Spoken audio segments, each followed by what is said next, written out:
All right. So this video is more so for accountability, but heck, might as well make it so that way I have the gumption to keep doing it. And it's something to post. I mean, consistency is a key, I think. Well, anyways.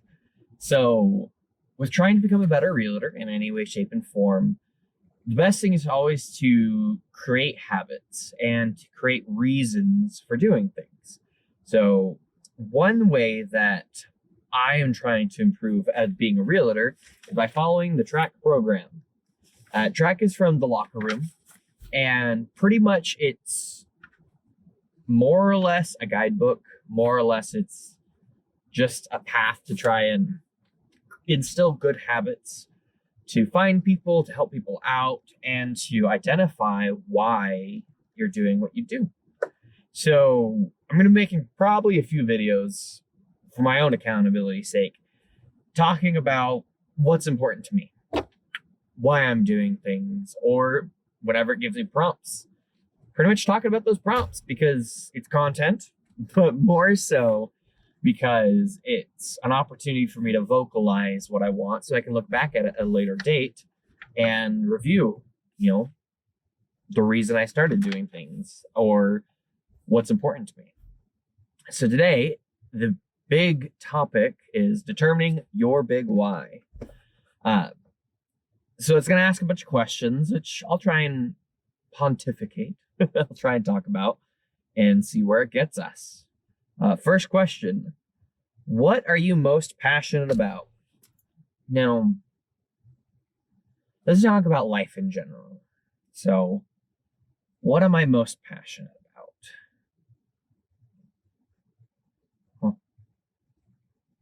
I guess it depends on what you mean and what aspect of your life you're referring to. There's a lot of things that people become passionate about in their work and in their personal life, but I would say the thing that hits the most home to me is my family. Now, what do I mean by I'm passionate about my family? My whole life, I grew up wanting to be a dad. But not just anyone, not a deadbeat. But I really wanted to be one who is there for his family. It's hard for me recently because honestly, that's something Amy and I have been struggling with. Amy and I have been married since 2015, 6 going on our 7th year. We've been trying to have our own family for about 6 of those years. Whew! Seamless transition. Because ironically, Amy just called me. So, going back to what I was talking about. What was I talking about? My passion. Well, to put it bluntly, my wife and I have been trying to start a family for a long time. And it's been a struggle. We've tried adopting for a long time. It's been a struggle. But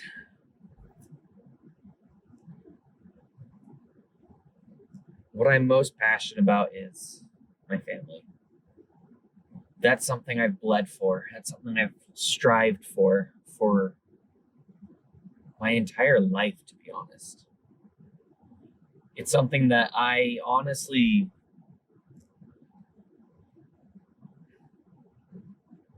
means more to me than possibly it should. It's been hard for me, but every single time I think about my future, it revolves around raising a family. With my wife, of course, but it revolves around being a good dad. Now, fate's hand has been a bit hard for us because no kids. We're in our 30s almost. Well, Amy's in her 30s. I'm about to turn 30. And still no kids. Artificially or, through adoption. That's probably why we have not a backup goal, but another strong goal we wanted. We've got a lot of pets. We love our animals. They help fill the hole, to be honest. Currently, we've got 4 dogs and 2 cats.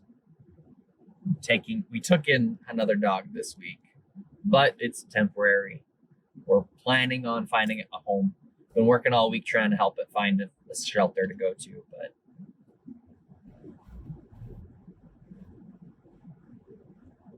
the whole reason I try and do my best is to try and create that future for us. I want a big old homestead, because I love the idea of working with my own hands and helping raise our family. I want a lot of land because Amy and I kind of want to make an animal rescue. Mostly dogs, some cats, yeah, but a place for animals to live out their life without having to be euthanized.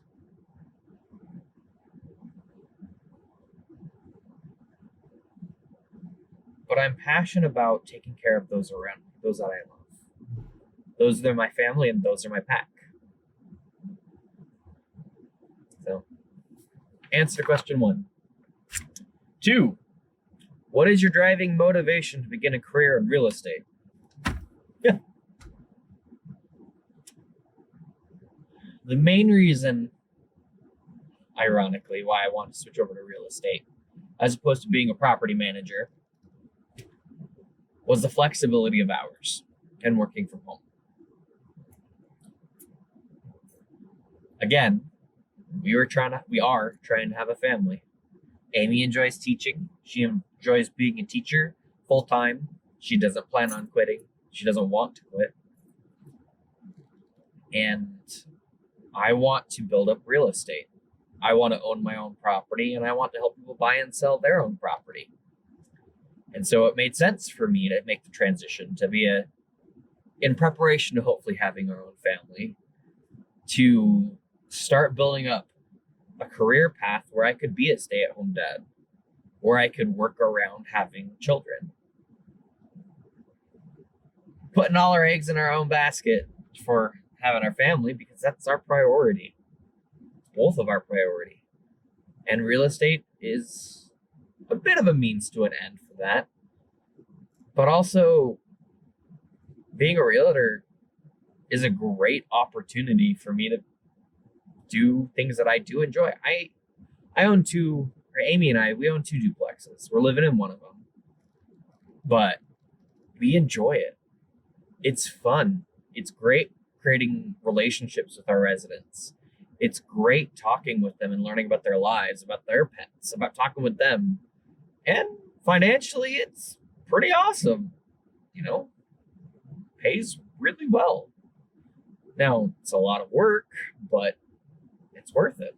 It helps enable us to try things like me quitting my job, which had to guarantee $60,000 per year, and going into a career path where most people don't make money for the first couple of years.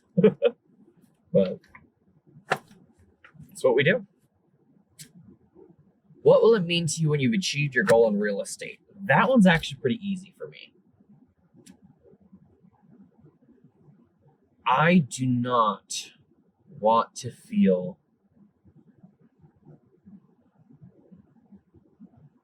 I don't want to say poor. Indebted. Or in debt. For me to feel like I'm succeeding in real estate is to be able to live a comfortable life without incurring more debt. We've got some right now. I mean, everyone's got some debt. Ours usually is mostly rehab debt. When we bought our duplexes, we rehabbed them. We don't like being slumlords. That's just a fact. So when we go in, we do significant updates. We don't just paint it, call it good. We don't just replace carpet, call it good. Sometimes we demo a shower and make it a nice tile. Sometimes we demo cabinetry. Every single time we've done it so far, we've replaced windows, really.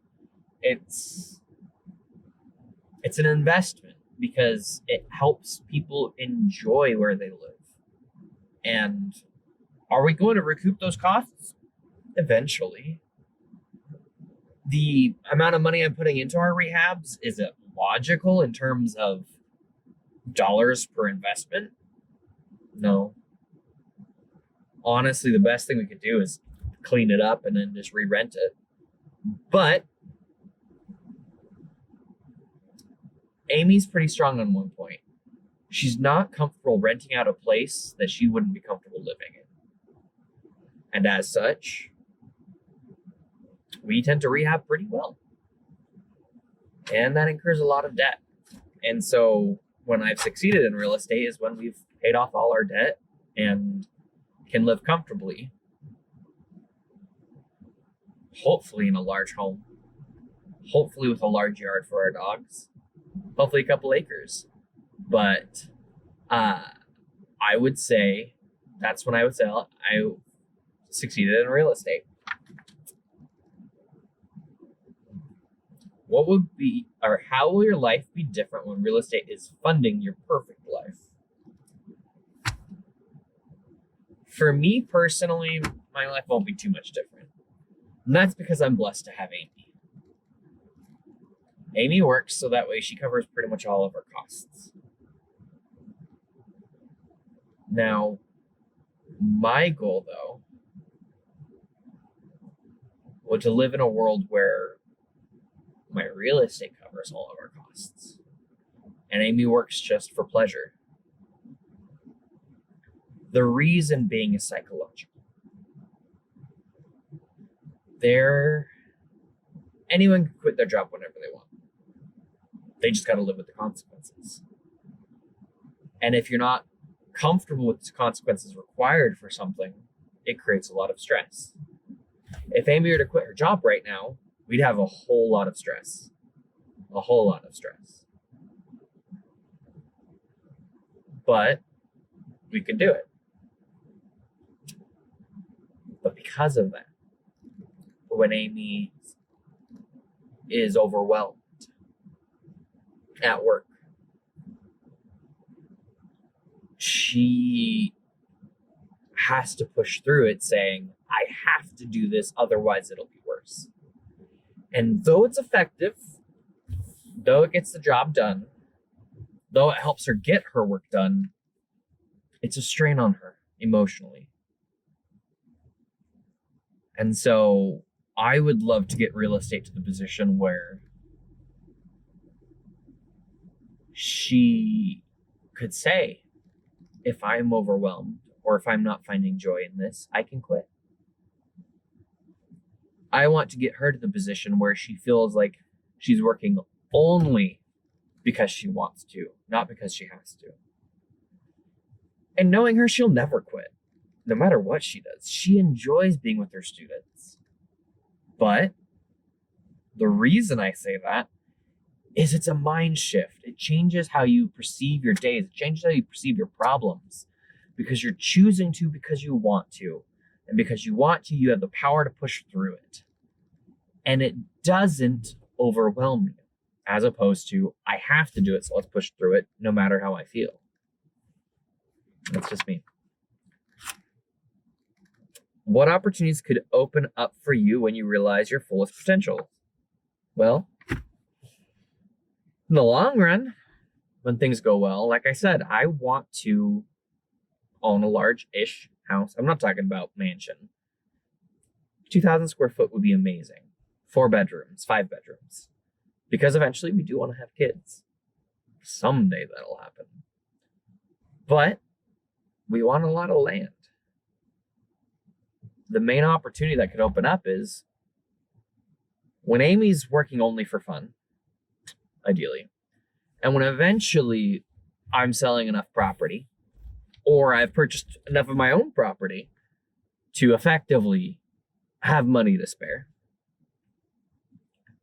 we'd love to start an animal rescue. A nonprofit. Call it something like Chapman Home and Living Rescue or Chapman Home and Living Shelter or something like that, because we like the name. Maybe name it after Remus. It was our first dog who we had to put down because he was ill.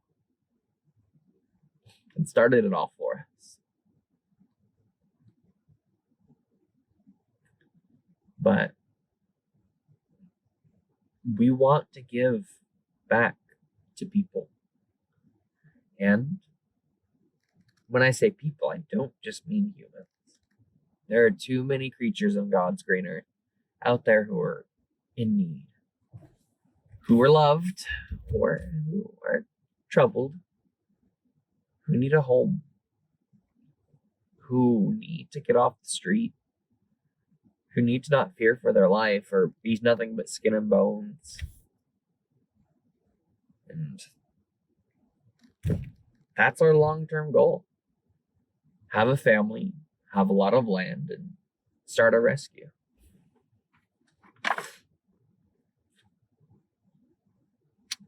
Who else will be impacted by achieving your goals? Obviously, my wife, hopefully future kids, and hopefully a lot, and I mean a lot, of animals. It'd be nice to be rich.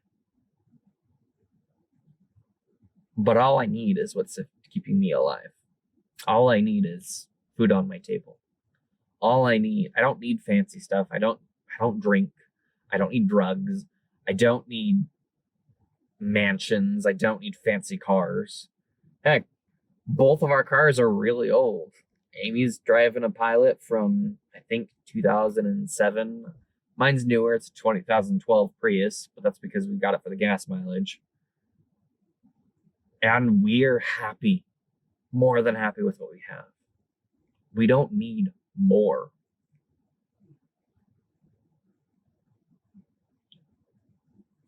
But there are so many people and so many creatures out there that do. And so that's what we want to work towards someday. All right. So in total, my big why is, I have no idea.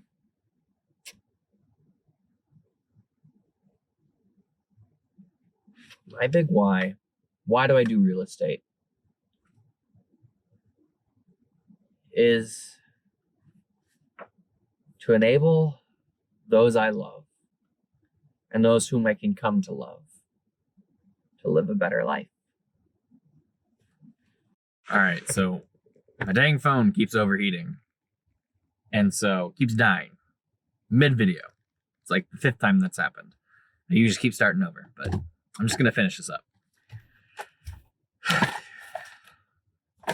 Last 2 questions. What distractions, obstacles, or limiting beliefs could get in the way of accomplishing your goals? Distractions. Being lazy. Not getting the strength to do what I need to do. Not making phone calls. Not talking to people. Not prospecting. Being afraid of starting. Being afraid of doing new things. In general, not working hard. Not being diligent. But, heck, everyone faces those problems at work. So I just gotta force myself to do it anyways. But I guess that should follow up with the next question of, what can you do to stop them? Accountability. Accountability and holding to the reason as to why. Luckily, I'm working with a group to discuss these things every single day. Every single week. To stay on track, to report numbers, to be like, hey guys, how many people have you chatted with? How many people's lives have you changed? What are you constantly doing to improve? But the biggest thing I'd say was to remember the why. Stupid, obvious, I know. But remember the reason as to why. There's more to do, many more, but for today I think we're good. Only started tearing up a few times, but never cried. But yeah. Here goes it for figuring out how to edit all these Frozen videos together, and let's see how it goes. Hope you enjoyed video 2, and I'm shocked if it got more than 1 or 2 views.